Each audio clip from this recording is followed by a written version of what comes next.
dan Gombalis. Selamat datang di dunia peramal Gombal.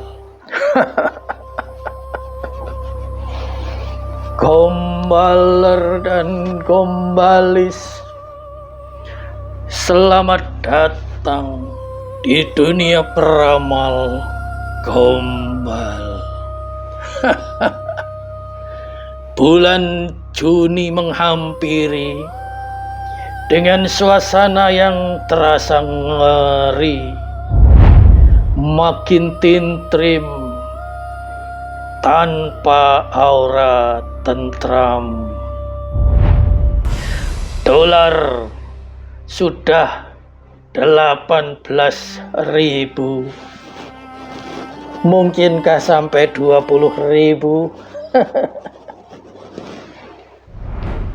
Korupsi terus terjadi, dunia juga sedang terguncang.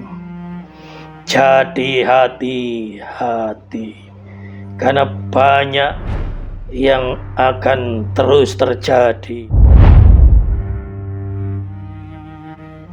Karena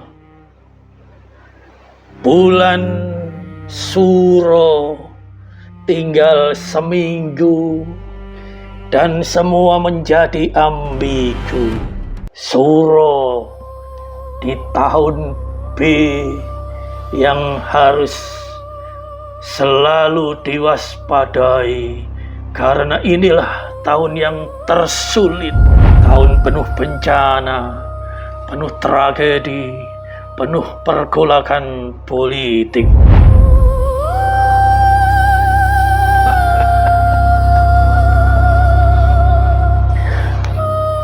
Ya sudahlah, mari memuji Gusti, semoga diberi pertolongan menghadapi semua ketidakpastian hari-hari ini.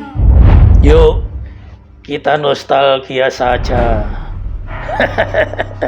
Kalau sudah ngomong nostalgia, pasti ada yang senyum sendiri. Silahkan batuk-batuk atau ketawa kecil. Yuk, ketawa.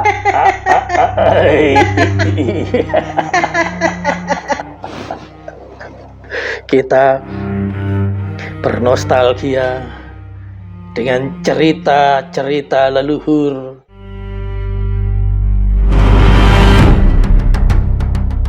Yuk, kita nostalgia saja, membaca cerita-cerita para leluhur yang biasa memberi uwur-uwur sembur.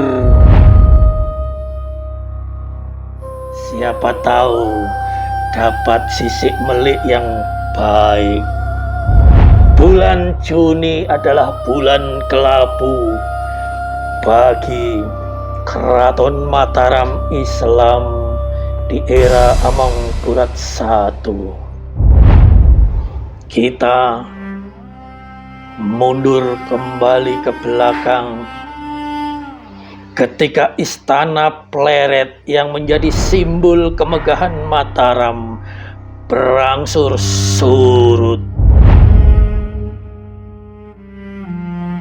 Amangkurat I sudah lelah, kalah, dan pasrah pada akhir kekuasaannya yang tragis. Dan Trunojoyo benar-benar percaya pangeran dari Madura itu mampu menumbangkan Mataram yang perkasa. Tapi ini memang salah Amangkurat sendiri.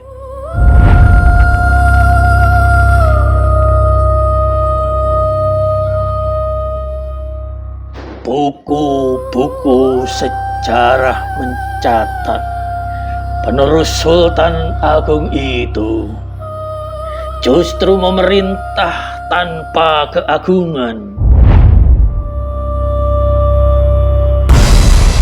Kekuasaan dibiarkan menjadi penebar teror dan rasa takut.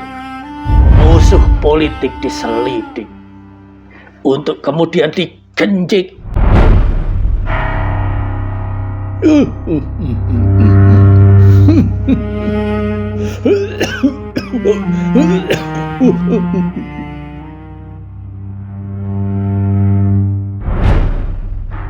Kekuasaan dibiarkan menjadi penebar teror dan rasa takut.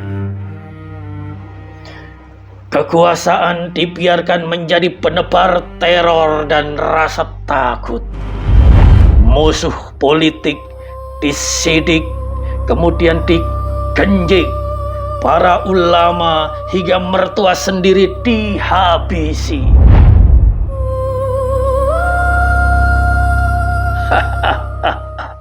Amangkurat memang berbeda, tapi di balik semua itu satu demi satu orang yang tersakiti mulai bersekutu.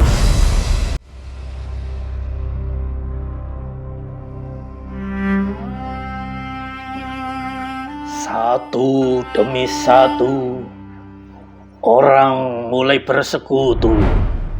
Orang-orang yang tersakiti mulai menghimpun diri. Para pembangkang merapatkan barisan, bangsawan, pangeran, dan Sentono Nayoko Projo diam-diam membentuk kekuatan.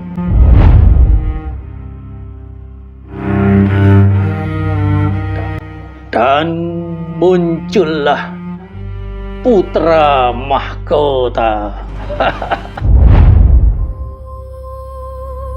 Putra mahkota Pangeran Pati Mataram ini seperti melihat ada jalan menuju tahta tanpa menunggu ayahandanya tiada. Nafsu menjadi ratu membuat bersekutu dengan orang-orang yang tersakiti, terpinggir dan kecewa atas kepemimpinan Amangkurat I.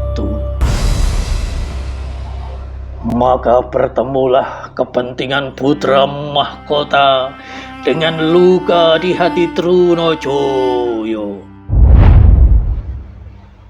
Lalu ada Pangeran Kacoran atau Raden Kacoran atau Panembahan Rama yang menyatukan Trunojoyo dengan Adipati Anom.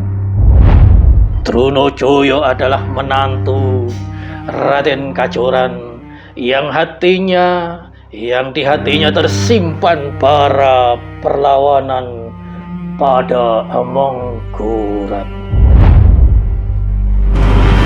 Raden Kacoran yang di hatinya tersimpan bara perlawanan pada Amangkurat.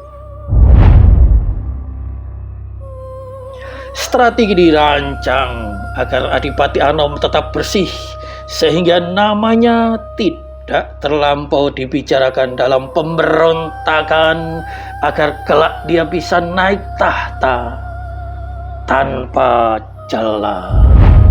Maka perang berkobaran, satu persatu pasukan Trunojoyo benar-benar joyo ing perang, percaya di setiap medan pertempuran. Ampak-ampak datang dari timur, bergemuruh pasukan perang Raden Trunojoyo menaklukkan satu demi satu wilayah yang dikuasai Mataram.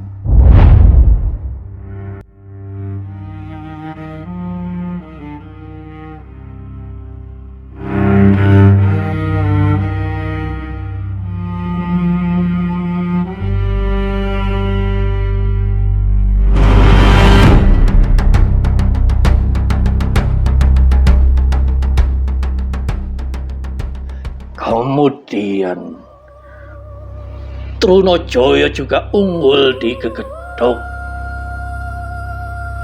Sebuah peristiwa yang tercatat pada tanggal 13 Oktober 1676 ini justru menjadi titik balik perseteruan Trunajaya dengan Pangeran Adipati Anom.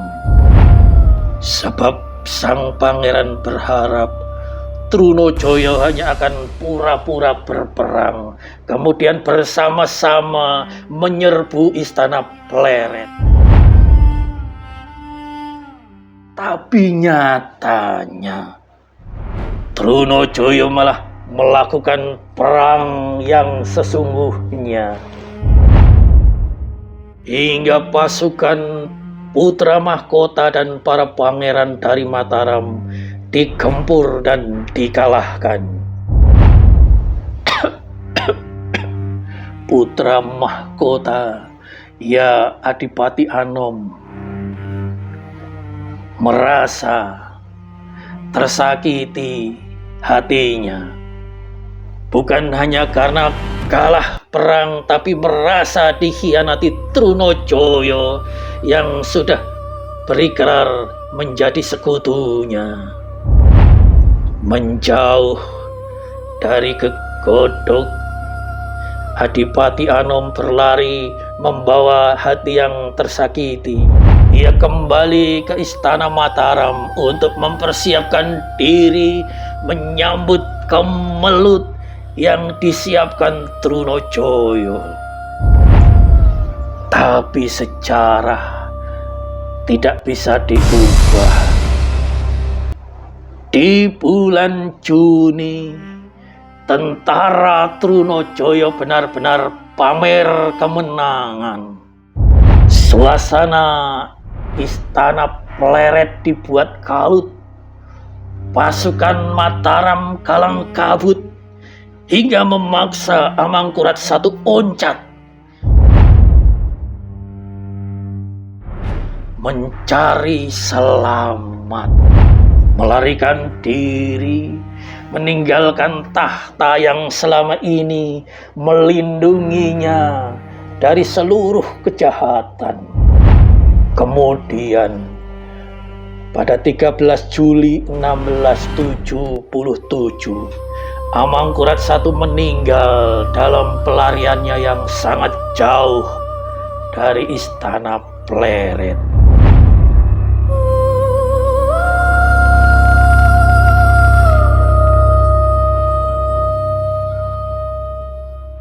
Berat, benar-benar berat perjuangan putra mahkota Mataram untuk bisa naik tahta. Ia ditelikung kawan seiring sampai menghibah pada VOC, hingga kekuasaannya kemudian terpiting kepentingan penjajah.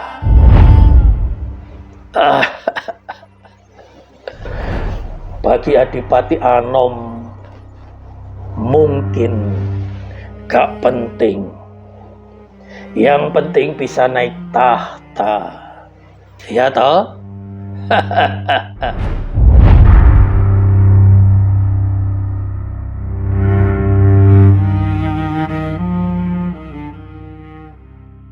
Baler dan Kombalis, mungkinkah prahara Mataram itu bisa terulang di masa sekarang?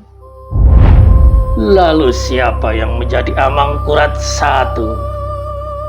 Siapa yang didapuk menjadi putra mahkota? Siapa pula Pangeran Kajoran, Trunajaya, dan mereka yang ingin memberontak, hingga mereka yang menyokong para pemberontak? Entahlah. Wis cukup.